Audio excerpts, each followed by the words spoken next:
ಮತ್ತೊಮ್ಮೆಲ್ಲರಿಗೂ commerce ಕ್ಲಾಸಸ್ಗೆ ಸ್ವಾಗತ. ನಾನು ಅಮರೇಶ್ ಪೋತ್ನಾಳ್. ಇದು ಕ್ಲಾಸ್ ನಂಬರ್ 883 ಆಗುತ್ತೆ ಮತ್ತು ಒಂದು ವಿಶೇಷ ವಿಡಿಯೋ. ಇತ್ತೀಚೆಗೆ ನಾಸಾ ಮತ್ತು ಇಸ್ರೋ ಜಂಟಿಯಾಗಿ ನಿರ್ಮಿಸಿದ ಒಂದು ಸಿಂಥೆಟಿಕ್ ಅಪರ್ಚರ್ ರೆಡಾರ್ ಎನ್ನುವ ಯೋಜನೆ ಆಗುತ್ತೆ, ಒಂದು ಪ್ರಾಜೆಕ್ಟ್ ಆಗುತ್ತೆ. ನಿಸಾರ್ ಪ್ರಾಜೆಕ್ಟ್ ಅಂತ ಕರಿತೀವಿ. ಅದು ಸಕ್ಸಸ್ಫುಲಿ ಲಾಂಚ್ ಮಾಡಿದ್ರು. ಅದ್ರ ಬಗ್ಗೆ ಒಂದಷ್ಟು ಮಾಹಿತಿಯನ್ನು ಪಡ್ಕೊಳ್ತಕ್ಕಂಥ ಒಂದು ವಿಶೇಷ ವಿಡಿಯೋ. ಸೈನ್ಸ್ ಆ್ಯಂಡ್ ಟೆಕ್ನಾಲಜಿ ಮೇಲೆ ಸ್ಪೆಷಲ್ ವಿಡಿಯೋ ಅಂತ ಕೂಡ ಅನ್ಕೋಬೋದು.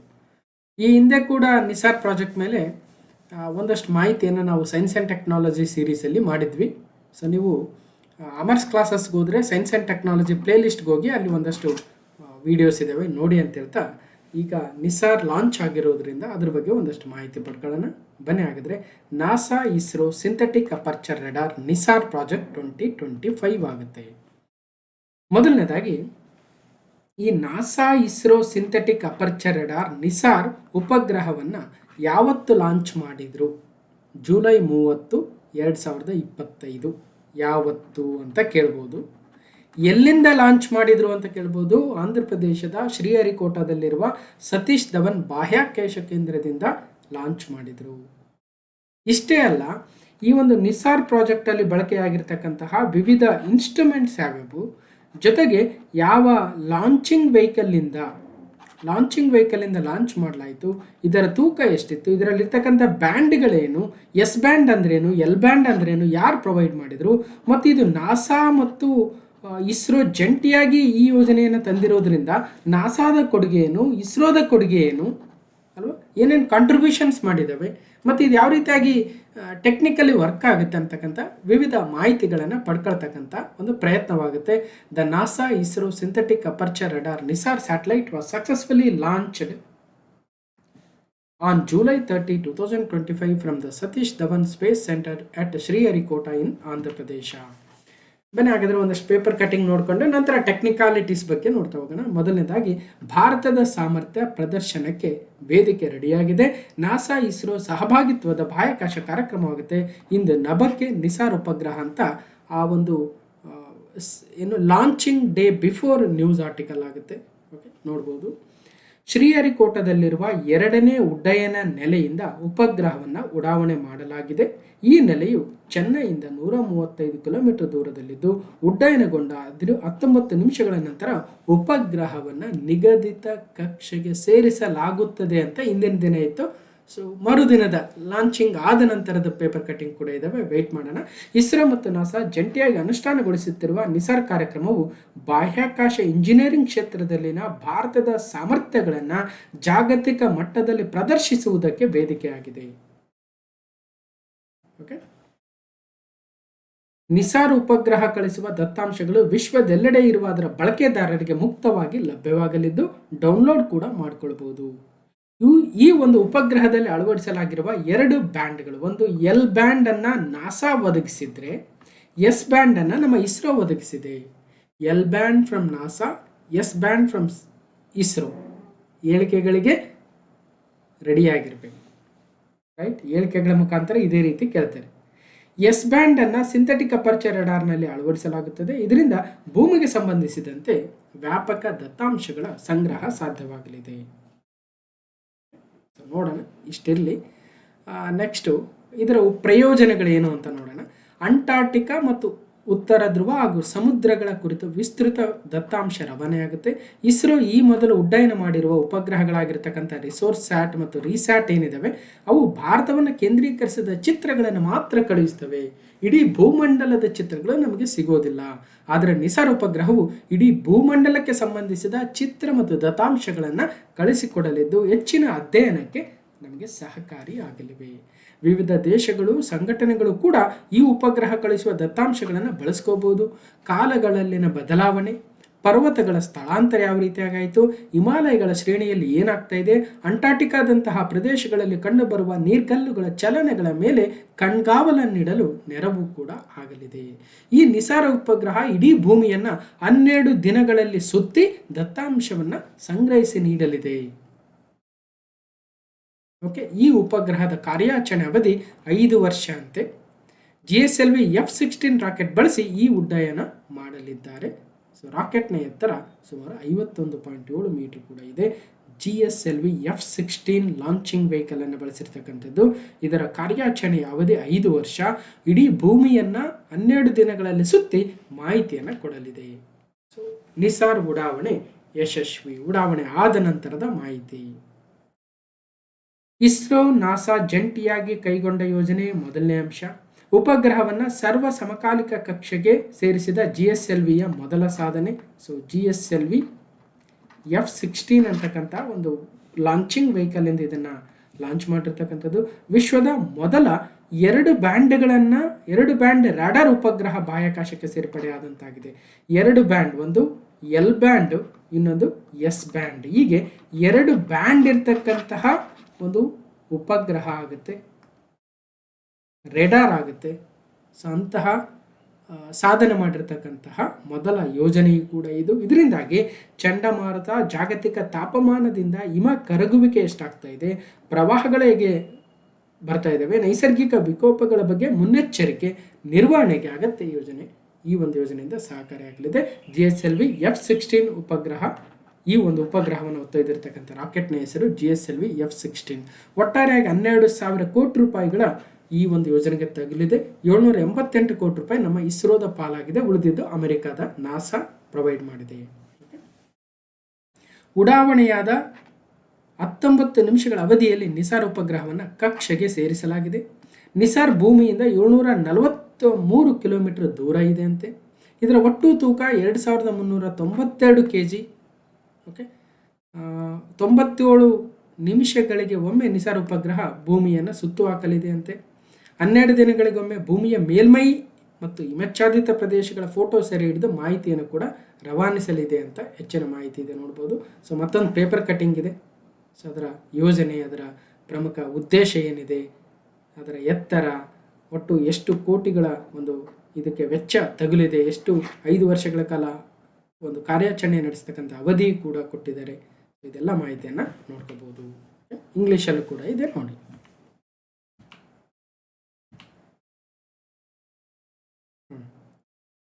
ಓಕೆ, ಏನೇನಾಯಿತು? 10 ವರ್ಷಗಳ ಹಿಂದೆ 2015ರಲ್ಲಿ ಈ ಪ್ರಾಜೆಕ್ಟ್ ಸ್ಟಾರ್ಟ್ ಆಗಿತ್ತಂತೆ. ಅಲ್ಲಿಂದ ಇಟ್ಕೊಂಡು ಈಗ 2025 ಆಯಿತು ಆ್ಯಕ್ಚುಲ್ ಲಾಂಚ್ ಆಗೋದಕ್ಕೆ.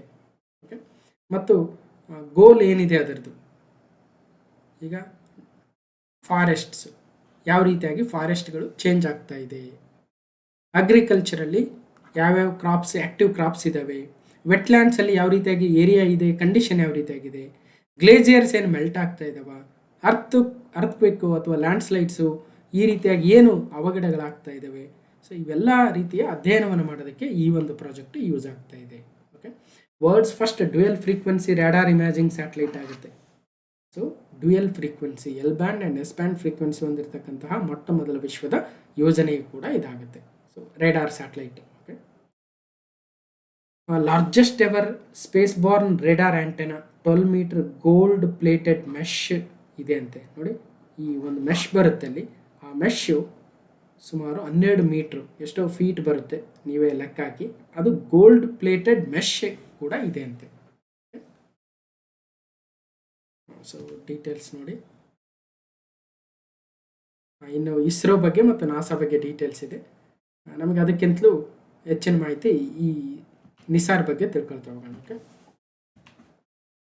ಈ ಹಿಂದೆ ಮೇ 2025 ಪಾರ್ಟ್ 1ನಲ್ಲಿ ಕ್ಲಾಸ್ ನಂಬರ್ 788ಅಲ್ಲಿ ನಿಸಾರ್ ಯಾವ 2 ಬಾಹ್ಯಾಕಾಶ ಸಂಸ್ಥೆಗಳು ಅಭಿವೃದ್ಧಿಪಡಿಸಿದ ಜಂಟಿ ಭೂ ವೀಕ್ಷಣಾ ಉಪಗ್ರಹ ಅಂತ ಒಂದು ಪ್ರಶ್ನೆ ಬಂದಿತ್ತು. ಸೊ ನಾಸಾ ಮತ್ತು ಇಸ್ರೋ ಆಗಿತ್ತು.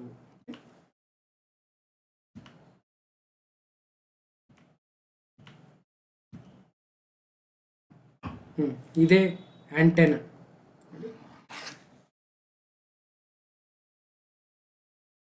ನೆಕ್ಸ್ಟು ಇಲ್ಲಿ L ಬ್ಯಾಂಡ್ ಈ ಕಡೆ ಇದೆ ನೋಡಿ, ಇದು L ಬ್ಯಾಂಡು.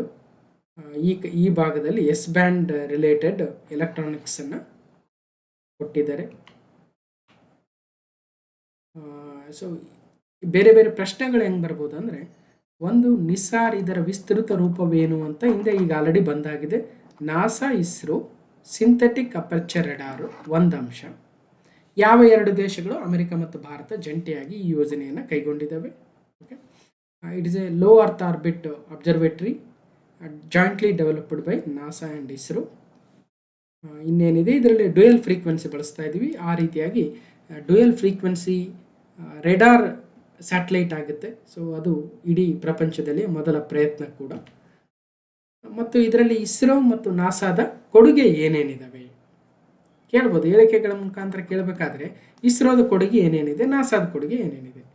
ಹೀಗೆ ಎಲ್ ಬ್ಯಾಂಡ್ ಯಾರು ಕೊಡ್ತಾ ಇದ್ದಾರೆ? ನಾಸಾ ಕೊಡ್ತಾ ಇದೆ. ಇದು ಎಲ್ ಬ್ಯಾಂಡ್ ಅಂತೆ. L band synthetic aperture radar electronics instrument structure reflector boom assembly ಇದೆಲ್ಲವನ್ನು ಯಾರು ಕೊಡ್ತಾ ಇದ್ದಾರೆ? Again NASA. High data rate telecom GPS high capacity solid state ರೆಕಾರ್ಡರನ್ನು ನಾಸಾ ಕೊಟ್ಟರೆ, ನಮ್ಮ ಇಸ್ರೋ ಏನು ಕೊಡ್ತಾ ಇದೆ? ಒಂದು ಸ್ಪೇಸ್ ಕ್ರಾಫ್ಟನ್ನು ರೆಡಿ ಮಾಡಿರ್ತಕ್ಕಂಥದ್ದು. ಲಾಂಚಿಂಗ್ ವೆಹಿಕಲ್ GSLV F-16 ಏನು ಬಳಸಿದ್ದೀವಿ ಅದು ಕೂಡ ಭಾರತದ ಕೊಡುಗೆ. ಹಾಗಾಗಿ ಅಮೆರಿಕದ ಎಸ್ ಬ್ಯಾಂಡು ಮತ್ತು ಉಳಿದ ಎಲೆಕ್ಟ್ರಾನಿಕ್ಸ್ ಐಟಮ್ಸನ್ನೆಲ್ಲ ಇಂಡಿಯಾಗೆ ತಂದು ನಂತರ ಇಲ್ಲಿ ಜೋಡಣೆ ಮಾಡಿ ಲಾಂಚ್ ಮಾಡಿದ್ದು. ಅದಲ್ಲದೆ ಲಾಂಚಿಂಗ್ ವೆಹಿಕಲ್ ಸ್ಪೇಸ್ ಕ್ರಾಫ್ಟ್ ಅಲ್ಲದೆ ಎಸ್ ಬ್ಯಾಂಡ್ ನೀಡ್ತಾ ಇರ್ತಕ್ಕಂಥದ್ದು ಕೂಡ ನಮ್ಮ ಇಸ್ರೋ ಆಗುತ್ತೆ. S band synthetic aperture radar ಎಲೆಕ್ಟ್ರಾನಿಕ್ಸನ್ನು ನಮ್ಮ ಭಾರತ ಅಥವಾ ಇಸ್ರೋ ನೀಡ್ತಾ ಇದೆ. ಹಾಗಾಗಿ ಇಲ್ಲಿ 2 ಬ್ಯಾಂಡ್ ಇದೆ, ಒಂದು ಎಲ್ ಬ್ಯಾಂಡು, ಇನ್ನೊಂದು ಎಸ್ ಬ್ಯಾಂಡು. ಈಗ ಆಲ್ರೆಡಿ ಹೇಳ್ದಂಗೆ NASA provides L band and ISRO provides S band ಅಷ್ಟೇ. First important, these bands are chosen for their complementary strengths in observing the earth surface and subsurface features. ಭೂಮಿಯ ಮೇಲ್ಮೈ ಇರ್ತಕ್ಕಂತಹ ವಿವಿಧ ಲಕ್ಷಣಗಳೇನಿದ್ದಾವೆ, ಜೊತೆಗೆ ಭೂಗತವಾಗಿರ್ತಕ್ಕಂಥ ಲಕ್ಷಣಗಳೇನಿದ್ದಾವೆ ಅವುಗಳನ್ನು ಅಧ್ಯಯನ ಮಾಡಲು, ಅವುಗಳನ್ನು ಕ್ಯಾಪ್ಚರ್ ಮಾಡಲು, ಆ ರೇಡಾರನ್ನು ಬಳಸಿ ಆ ಇಮೇಜ್ಗಳನ್ನು ಕ್ಯಾಪ್ಚರ್ ಮಾಡಲು ಈ 2 ಬ್ಯಾಂಡ್ಗಳನ್ನು ಬಳಸಿದ್ದಾರೆ. ಒಂದಕ್ಕೊಂದು ಪೂರಕವಾಗಿದ್ದಾವಂತೆ. ಓಕೆ, ಅದು ಯಾವ ರೀತಿಯಾಗಿ ಪೂರಕವಾಗ್ತವೆ ಅದೆಲ್ಲ ಭಾಳ ಟೆಕ್ನಿಕಾಲಿಟಿ ಆಗುತ್ತೆ. ಅಷ್ಟು ಡೀಪಾಗಿ ನಾವು ಕಾಂಪಿಟೇಟಿವ್ ಎಕ್ಸಾಮ್ಗೆ ಹೋದ ಅವಶ್ಯಕತೆ ಇಲ್ಲ. ಯೂಟ್ಯೂಬಲ್ಲಿ ನೋಡಿದರೆ ಬೇಕಾದಷ್ಟು ಟೆಕ್ನಿಕಾಲಿಟೀಸ್ ವಿಡಿಯೋಸ್ ಸಿಗ್ತವೆ, ನೋಡಿ. ಓಕೆ, ಇನ್ನಷ್ಟು ಮಾಹಿತಿ ನೋಡೋದಾದರೆ ಈ L band radar operates at a lower frequency 1.25 GHz ಅಲ್ಲಿ ವರ್ಕ್ ಆಗುತ್ತಂತೆ. Wavelength around 24 centimetre wavelength ಇರುತ್ತಂತೆ. ಸೊ ಹಾಗಾಗಿ ಇದು ಕಡಿಮೆ ಫ್ರೀಕ್ವೆನ್ಸಿ ಮತ್ತು ಲಾಂಗರ್ ವೇವ್ ಲೆಂತ್ ಇದ್ದಿದ್ದಕ್ಕಾಗಿ this allows it to penetrate through the dense vegetation. ಆ ರೇಡಾರ್ನ ಸಿಗ್ನಲ್ಗಳು ಆ ದಟ್ಟವಾಗಿರ್ತಕ್ಕಂಥ ಅರಣ್ಯದ ಮೂಲಕ ಕೂಡ ಹೋಗೋದಕ್ಕೆ ಸಾಧ್ಯ ಆಗುತ್ತೆ, like forests, even some surface layers of the earth, enabling the study of subsurface processes, glacier movement and subtle shift in the earth crust. ಇದು ಕಾಡುಗಳಂತಹ ದಟ್ಟವಾದ ಸಸ್ಯವರ್ಗದ ಮೂಲಕ ಆ ರೇಡಾರ್ನ ಸಿಗ್ನಲ್ಗಳು ಪೆನೆಟ್ರೇಟ್ ಆಗ್ತವೆ. ಭೂಮಿಯ ಮೇಲೆ ಕೆಲವು ಮೇಲ್ಮೈ ಪದರಗಳ ಮೂಲಕವೂ ಕೂಡ ಭೇದಿಸಲು ಈ ಲೋವರ್ ಫ್ರೀಕ್ವೆನ್ಸಿ ಮತ್ತು ಲಾಂಗರ್ ವೇವ್ ಲೆಂತ್, ಕಡಿಮೆ ಆವರ್ತನ ಮತ್ತು ದೀರ್ಘ ತರಂಗಾಂತರಗಳು ಅನುಕೂಲವನ್ನು ನೀಡ್ತವೆ. ಆ ಮೂಲಕ ಭೂಮಿಯ ಭೂಗತವಾಗಿರ್ತಕ್ಕಂಥ ಪ್ರಕ್ರಿಯೆಗಳೇನಾಗ್ತಾ ಇದ್ದಾವೆ, ಹಿಮನದಿಯ ಚಲನೆ ಯಾವ ರೀತಿ ಆಗ್ತಾ ಇದೆ, ಭೂಮಿಯ ಹೊರಪದರದಲ್ಲಿನ ಸೂಕ್ಷ್ಮ ಬದಲಾವಣೆಗಳ ಅಧ್ಯಯನವನ್ನು ಕೂಡ ಮಾಡಲು ಅನುಕೂಲ ಆಗುತ್ತೆ ನಾಸಾ ನೀಡುವ ಎಲ್ ಬ್ಯಾಂಡ್ ರ್ಯಾಡಾರ್ ಇಂದಾಗಿ. ಓಕೆ, ಈ ಒಂದು ಇಮೇಜಲ್ಲಿ ನೋಡ್ಬೋದು ಎಲ್ಲೆಲ್ಲಿ ಎಲ್ ಬ್ಯಾಂಡ್ನ ವಿವಿಧ ಎಲೆಕ್ಟ್ರಾನಿಕ್ಸ್ ಐಟಮ್ಸ್ ಇದ್ದಾವೆ ಅಂತ ಕಾಣ್ಬೋದು. ಓಕೆ, ಎಸ್ ಬ್ಯಾಂಡ್ದು ಸೊ ಇಲ್ಲೊಂದಷ್ಟಿದೆ ನೋಡಿ, ಆಮೇಲೆ ಮೇಲ್ಗಡೆ ಇದೆ. ಇನ್ನು ಆ್ಯಂಟೆನ ಅರೌಂಡ್ ಎಷ್ಟು 39 ಫೀಟ್ ಎಷ್ಟು ಇದೆ ಅಂತ ನೋಡಿ. ಸೊ ಇದು ಆ್ಯಂಟೆನ, ರೆಡಾರ್ ಆ್ಯಂಟೆನ ರಿಫ್ಲೆಕ್ಟರ್ ಆಗುತ್ತೆ. ಇದರಲ್ಲೇನೋ ಚಿನ್ನದ ವೈರ್ಗಳನ್ನೇನೋ ಬಳಸಿದಾರಂತೆ. ಓಕೆ, ಇನ್ನು ಎಸ್ ಬ್ಯಾಂಡ್ ನಮ್ಮ ಇಸ್ರೋ ಕೊಟ್ಟಿರ್ತಕ್ಕಂಥದ್ದು. S band compare to the L band higher frequency ಇದೆ, 3.2 GHz ಇದೆ, ಮತ್ತು ವೇವ್ ಲೆಂತ್ ಶಾರ್ಟ್ ಇದೆ, ಸೊ 10 ಸೆಂಟಿಮೀಟರ್. ಹಾಗಾಗಿ ಹೈ ರೆಸಲ್ಯೂಷನ್ ಡೇಟಾವನ್ನು ನಾವು ಪಡಿಬೋದು ನೋಡಿ. ಒಂದು ವೇಳೆ ಕೇಳಿಬಿಡ್ಬೋದು, ಅದಕ್ಕೋಸ್ಕರ ಈ 2 ಅಂಶಗಳನ್ನ ನೆನ್ಪಿಟ್ಬಿಡೋಣ ಅಥವಾ ಕಂಪ್ಯಾರಿಟಿವ್ಲಿ ನೆನ್ಪಿಡೋಣ. ಎಲ್ ಬ್ಯಾಂಡ್ ಅಂದರೆ lower frequency, longer wavelength. S band ಅಂದರೆ higher frequency, the shorter wave length.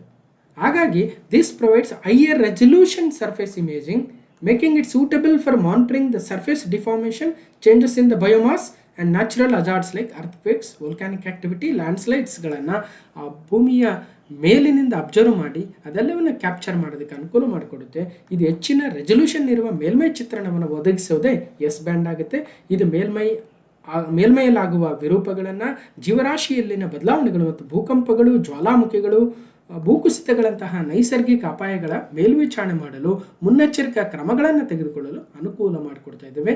L band and S band ಒಂದಕ್ಕೊಂದು ಪೂರಕವಾಗಿ ಈ ಎಲ್ಲ ವಿಚಾರಗಳನ್ನು ನಮ್ಮ ಪ್ರಪಂಚಕ್ಕೆ ಕೊಡ್ತೇವೆ, ಕೇವಲ ಭಾರತಕ್ಕಲ್ಲ, ಅಮೆರಿಕಕ್ಕಲ್ಲ. So anybody can use these details ಅಂತ ಹೇಳ್ತಾ ಇದ್ದಾರೆ. ನೋಡೋಣ ಈಗ ಕೀ ಡಿಫ್ರೆನ್ಸಸ್ ನೋಡೋದಾದರೆ, ಪೆನೆಟ್ರೇಷನಲ್ಲಿ L band as a better penetration capabilities than S band.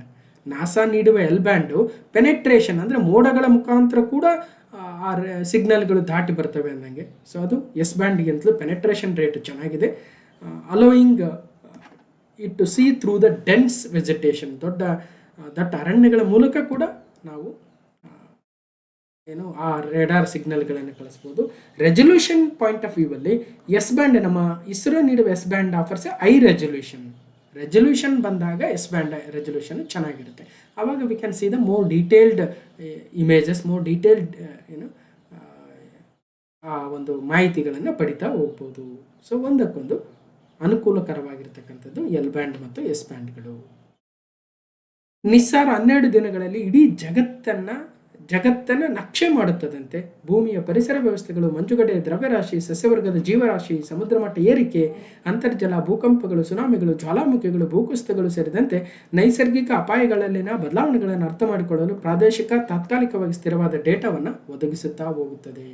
ನಾವಿಂದು ಮಾರ್ಚ್ 2023 ಪ್ರಮುಖ ಪ್ರಚಲಿತ ಘಟನೆಗಳು ಪಾರ್ಟ್ 5 ನಾಸಾ ಇಸ್ರೋದ ಸಹಯೋಗದ ನಿಸಾರ್ ಉಪಗ್ರಹ ಕ್ಯಾಲಿಫೋರ್ನಿಯಾದಿಂದ ಬೆಂಗಳೂರಿಗೆ ಬಂದಿಳಿದಿತ್ತು ಅಂತ ಮಾತಾಡಿದ್ವಿ. ಬೆಂಗಳೂರಿಗೆ ಬಂದಿಳಿಯಿತು ನಾಸಾದ ಅಥವಾ ಅಮೆರಿಕದ ನಾಸಾದ ಉಪಗ್ರಹ. ಅದೇ ಅವ್ರು ಏನು ಕಳಿಸ್ಬೇಕಾಗಿತ್ತು, ಅವ್ರ ಪಾರ್ಟ್ ಆಫ್ ವರ್ಕ್ ಅದನ್ನು ಕಳಿಸಿದ್ರು. ಅದೆಲ್ಲವನ್ನು ಕನ್ಸಾಲ್ಟೇಟ್ ಮಾಡಿ ನಮ್ಮ ಎಲೆಕ್ಟ್ರಾನಿಕ್ಸ್ ಏನೇನಿದೆ ಅವೆಲ್ಲವನ್ನು ಜೋಡಿಸಿ ಈಗ ಫೈನಲಿ ಲಾಂಚ್ ಮಾಡಿ ಸಕ್ಸಸ್ ಕೂಡ ಆಗಿದೆ ಅನ್ನೋದು ಈಗ ಗೊತ್ತಾಗ್ತಾ ಇದೆ. ಸೊ ಇಷ್ಟು ಅದ್ರ ಬಗ್ಗೆ ಮತ್ತಷ್ಟು ಮಾಹಿತಿ ಇದೆ, ಅದು ಯಾವ ರೀತಿಯಾಗಿ ವರ್ಕ್ ಮಾಡುತ್ತೆ ಅಂತಕ್ಕಂಥದ್ದು ಕೂಡ ಇಲ್ಲಿದೆ, ನೋಡ್ಬೋದು. ಸೊ ಇಷ್ಟು ಒಂದಷ್ಟು ಮಾಹಿತಿ ಆಗಿತ್ತು. ಇಲ್ಲಿ ಏನೇನು ಕೇಳ್ತಾರೆ, ಯಾವತ್ತು ಲಾಂಚ್ ಆಯಿತು, ಇದು ಹಳೆ ಡೀಟೇಲ್ಸ್. ಆ್ಯಕ್ಚುಲಿ ನಾವು ಕಳೆದ ಬಾರಿ ಸೈನ್ಸ್ ಆ್ಯಂಡ್ ಟೆಕ್ನಾಲಜಿ ಮೇಲೆ ವಿಡಿಯೋ ಮಾಡಬೇಕಾದ್ರೆ ಹಾಕಿರ್ತಕ್ಕಂಥದ್ದು. ಲಾಂಚಿಂಗ್ ಸ್ಟೇಷನ್ ಗೊತ್ತಿದೆ, ಸತೀಶ್ ಧವನ್ ಕೇಂದ್ರ ಸೇಮ್ ಇದೆ. ಜುಲೈ 30, 2025 ಲಾಂಚ್ ಆಯಿತು. ಸೊ ಇದು ಇಂದಿನ ಡೇಟ್ ಆಗಿತ್ತು. ಮತ್ತು GSLV F-16 ಲಾಂಚಿಂಗ್ ವೆಹಿಕಲನ್ನು ಬಳಸಲಾಗಿತ್ತು. ಸೊ ಇಷ್ಟು ಒಂದಷ್ಟು ಮಾಹಿತಿ ನಿಸಾರ್ ಪ್ರಾಜೆಕ್ಟ್ ಮೇಲೆ. ಸೊ ಏನೇನು ಕೇಳ್ಬೋದು, ಹೇಗೆ ಕೇಳ್ಬೋದು, ನಾವು ಯಾವ ರೀತಿಯಾಗಿ ರೆಡಿ ಆಗಿರ್ಬೇಕಂತಕ್ಕಂಥ ಒಂದಷ್ಟು ಮಾಹಿತಿಯನ್ನು ಕೊಟ್ಟಿದ್ದೀನಿ. ಸೊ ಇನ್ನೂ ಹೆಚ್ಚಿನ ಟೆಕ್ನಿಕಲ್ಲಿ ಯಾವ ರೀತಿಯಾಗಿ ಆ ಇಮೇಜಸನ್ನು ಕ್ಯಾಪ್ಚರ್ ಮಾಡ್ಕೊಳ್ಳುತ್ತೆ, ಆ ಆ್ಯಂಟೆನಾ ಇದೆಯಲ್ವ 39 ಫೀಟು ಏನಿರಬೇಕು, ಆ ಆ್ಯಂಟೆನಾದ ಕೆಲಸ ಏನು ಅಲ್ವಾ, ಅದೆಲ್ಲವನ್ನು ನಿಮಗೆ ಹೆಚ್ಚಿನ ಮಾಹಿತಿ ಬೇಕಂದರೆ ದಯವಿಟ್ಟು ಬೇರೆ ಯೂಟ್ಯೂಬಲ್ಲಿ ಟೆಕ್ನಿಕಲ್ ಡೀಟೇಲ್ಸನ್ನು ಇಸ್ರೋ ವೆಬ್ಸೈಟನ್ನು ರೆಫರ್ ಮಾಡಿ ನೋಡ್ಬೋದು. ಈಗ ಕಾಂಪಿಟೇಟಿವ್ ಎಕ್ಸಾಮ್ ಪರ್ಸ್ಪೆಕ್ಟಿವಲ್ಲಿ ಏನೇನು ಕೇಳ್ಬೋದು, ಏನನ್ನು ತಿಳ್ಕೊಂಡಿರ್ಬೇಕನ್ನೋ ಮಾಹಿತಿಯನ್ನು ಮಾತ್ರ ಕೊಟ್ಟಿದ್ದೀನಿ. ಸೊ ಅಷ್ಟು ಮಾಹಿತಿಯನ್ನು ತಿಳ್ಕೊಂಡು ಸೊ ನೀವು ಎಕ್ಸಾಮ್ಗೆ ಪ್ರಿಪ್ರೇಷನನ್ನು ಮಾಡಿ ಅಂತ ಹೇಳ್ತಾ, ಸೊ ಈ ಒಂದು ವಿಡಿಯೋನ ಕಂಪ್ಲೀಟಾಗಿ ನೋಡಿರ್ತಕ್ಕಂಥ ಎಲ್ರಿಗೂ ಧನ್ಯವಾದಗಳು. ಮತ್ತು ಮುಂದಿನ ವಿಡಿಯೋದಲ್ಲಿ ಸಿಗ್ತೀನಿ ಅಂತ ಹೇಳ್ತಾ ಥ್ಯಾಂಕ್ ಯು.